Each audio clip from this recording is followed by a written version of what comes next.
그리스도의 풍성하신 은혜와 사랑이 늘 함께 하시기를 바랍니다. 오늘 이 아침에는 열왕기 하제 4장 18절로 37절까지의 말씀, 생명의 삶 큐티 6월 27일자 말씀입니다. 18절 이하의 말씀을 봅니다. 그 아이가 자라매 하루는 추수꾼들에게 나가서 그의 아버지에게 이르렀더니 그의 아버지에게 이르되 내 머리야 내 머리야 하는지라. 그의 아버지가 사환에게 말하여 그의 어미에게로 데려가라 하매 곧 어미에게로 데려갔더니 낮까지 어머니의 무릎에 앉아 있다가 죽은지라.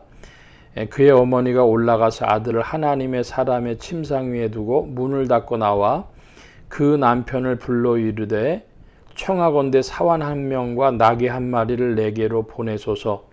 내가 하나님의 사람에게 달려갔다가 돌아오리이다 하니 그 남편이 이르되 초하루도 아니요 안식일도 아니거늘 그대가 오늘 어찌하여 그에게 나아가고자 하느냐 하는지라.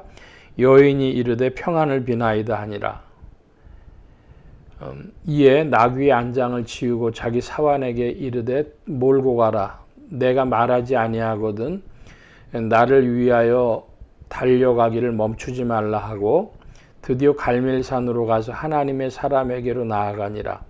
하나님의 사람이 멀리서 그를 보고 자기 사환 게하시에게 이르되 저기 수넴 여인이 있도다. 너는 달려가서 그를 맞아 이르기를 너는 평안하냐 네 남편이 평안하냐 아이가 평안하냐 하라 하였더니 여인이 대답하되 평안하다 하고 산에 이르러 하나님의 사람에게 나아가서 그 발을 아는지라.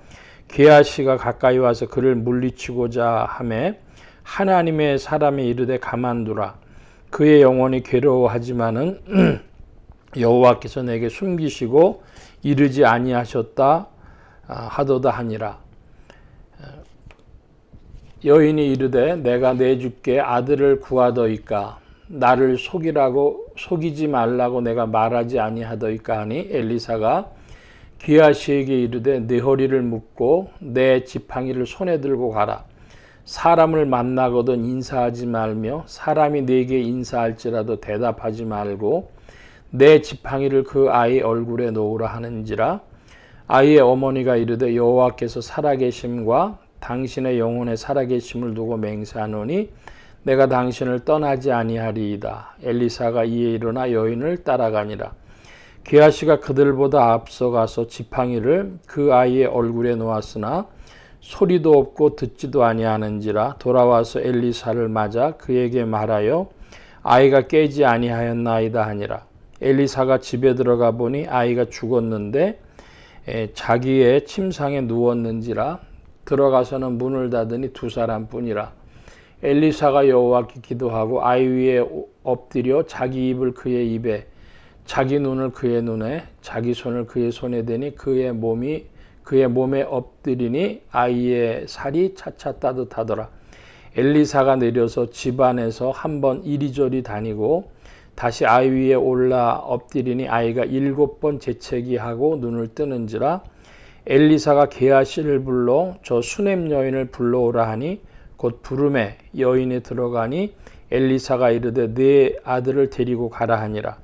여인이 들어가서 엘리야의 발 앞에서 땅에 엎드려 절하고 아들을 안고 나가니라.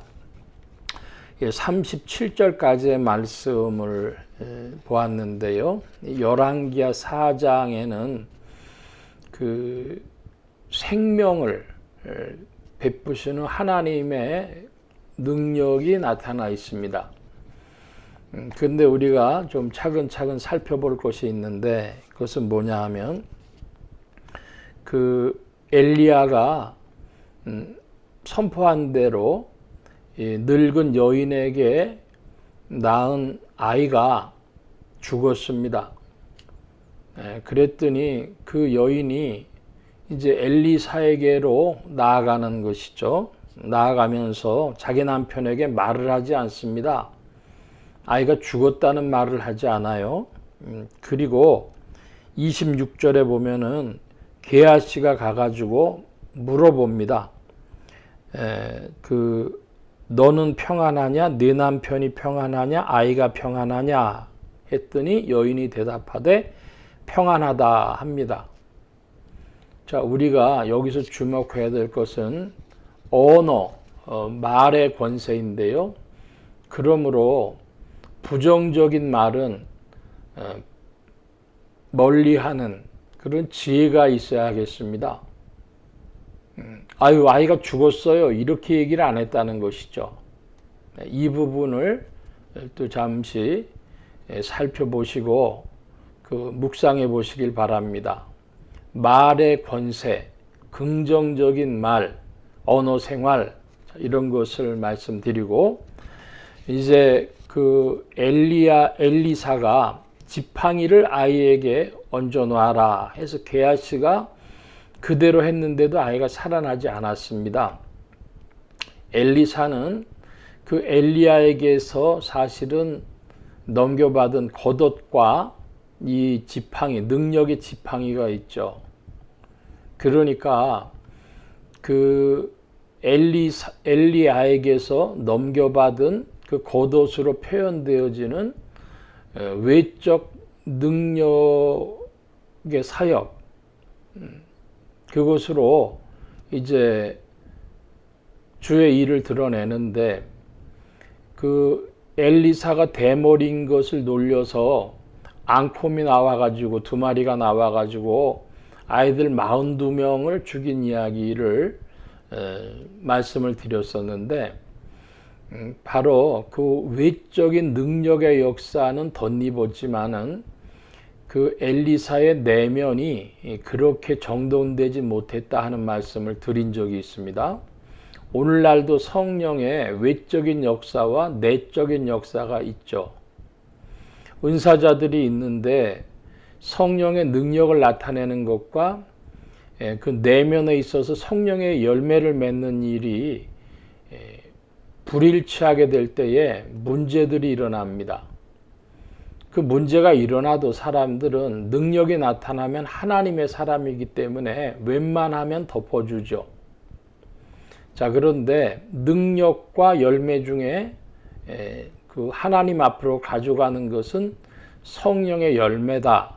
그런 말씀. 그러므로 내적인 성령의 인도하심을 따라 순종하며 변화되어진 역사가 더 중요한 것이고 또 보편적인 것이고 모든 그리스도인들에게 적용되어지는 일입니다. 성령의 능력이 외적으로 덧입혀져서 나타나는 일, 그것은 부차적인 것입니다. 본질적인 것과 부차적인 것을 우리가 집중해야 되겠는데 모든 그리스도인들에게 요구되어지는 것은 성령의 열매다 하는 것입니다. 세 번째로 이제 이 엘리사가 지팡이 가지고 안 되니까 자기 몸을 그 아이에게 일치시켜서 자기 입을 그의 입에, 자기 눈을 그의 눈에, 자기 손을 그의 손에 대고 몸이 차차 따뜻해졌다 그럽니다. 그리고 다시 한번 아이 위에 올라가 엎드리니까 아이가 7번 재채기하고 눈을 떴다 그럽니다. 자, 그런데 여기서는 성경의 기록법에 대해서 좀 살펴보려고 합니다. 33절에 들어가서 문을 닫으니 2사람뿐이라. 누가 봤죠? 성경 말씀은 전지적 작가 시점에서 그려주는 것이죠.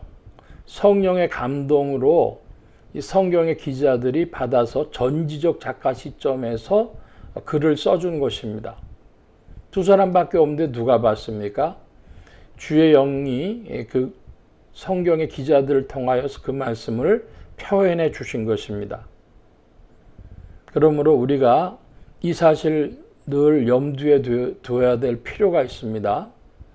성령이 왜 그렇게 그것을 기록해서 주셨을까? 우리가 잘 모르는 것은 모르는 대로 두고 아이가 왜 7번 재채기를 했을까? 호흡이 돌아왔다는 것이죠. 근데 호흡만 돌아오면 주님이 달리다고 하면서 소녀를 일으키실 때는 그냥 생명이 돌아왔는데 왜 7번 재채기 했을까?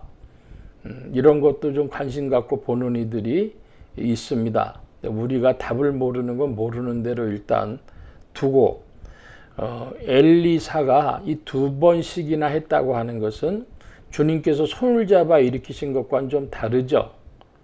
그러니까 능력이 나타나는데 절차가 필요한 것은 인생들입니다. 주님은 그리스도는 권세셨습니다. 그래서 한 가지 좀 덧붙여서 그 말씀을 드리고자 하면은 이제 금식 기도에 대해서 제가 한 말씀을 좀 드리고 싶은데요. 예수님께서는 40일 금식 기도 하셨죠. 그런데 오늘날 금식 기도하는 사람들이 자기들의 금식 기도하고 예수님하고 같이 보는 이들이 있어요.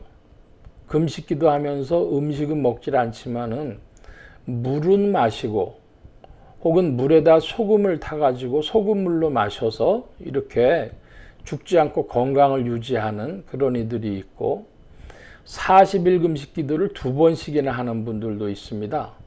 제가 살던 어떤 동네에 명일동이라고 하는 강동구 명일동이라고 하는 동네에 어떤 목사님이 40일 금식 기도 하시다 2번째 하시다 이걸 프랭카드로 써붙여 놓은 것을 제 눈으로 본 적이 있습니다. 참 이상한 일이다. 뭐 저런 걸 써붙여 놓나 이렇게 이상하게 생각한 적도 있었고요. 근데 그분들이 모르는 게 있어요. 그 모세는 80일간이나 산에서 기도했는데 그때에 물도 마시지 않고 기도했다고 그럽니다. 그러니까 수분이 피부로 흡수됐다고 성경학자들은 이해를 해요. 산 높은 곳에서 수분이 피부로 흡수됐기 때문에 생명 유지했을 것이다. 이렇게 해석을 합니다. 사람이 기준을 삼아 이야기하자면 모세같이 그렇게 한 걸 기준으로 물도 마시지 아니하고 한 걸 기준으로 하면 모를까 감히 자기의 금식 기도를 주님하고 비교 본다는 것은 이건 조금 어폐가 있는 이야기 아니겠습니까? 죽은 자를 살리는 능력이 나타나도 주님은 손잡아 일으키시면 되는 것이고 이 엘리사는 그 능력이 나타나는 지팡이를 갖다 두기도 하고 자기가 한번 그 아이와 일치시켜 보기도 하고 흔히 말하는 기를 교환해 보기도 하고 또 한 번 해봤습니다. 그랬더니 돌아왔다는 거예요. 그러니까 권능자이신 주님하고 인간 선지자였던 엘리야하고 생명이 돌아왔다는 것은 비할 수 없는 능력이지만은 그렇다고 해서 그 능력이 주님의 능력하고 동일시돼서 표현되어져서는 안 될 것입니다. 주님의 긍휼을 구하는 인생으로서 주님 이 아이에게 생명을 주십시오 하는 마음으로 지팡이도 올려놓고 자기 몸을 일치시켜 보기도 하고 또다시 한번 해보고 그리고 아이가 살아날 때도 재채기를 7번씩이나 하고 그러고 살아났겠죠. 그러므로 우리가 능력이 나타나는 일에 대해서도 조금 묵상이 필요하고 분별이 필요하다 이런 말씀 드립니다. 오늘 말씀 여기까지 봅니다. 기도합니다. 만복의 근원 되신 하나님 함께해 주셔서 그리스도의 아름다운 일들을 오늘도 우리에게 나타내어 주시며 주 성령께서 인도하여 주실 때 우리의 심령의 평강을 주의 말씀으로 허락하여 주옵시고 때를 따라 주님의 권세와 능력도 나타내어 주실 줄로 믿습니다. 오직 인생들은 겸비한 자리에서 성령의 열매 맺을 일에 또한 집중하며 주님을 향하여 나아가도록 성령님 지도하시고 인도하여 주시옵소서. 게하시가 가는 길에 사람들하고 인사도 하지 아니한 것처럼 우리의 신앙이 성령 열매에 초점 맞춰 전진하기를 사모하며 감사하며 의지하올 때 예수 그리스도의 이름으로 기도하옵나이다. 아멘.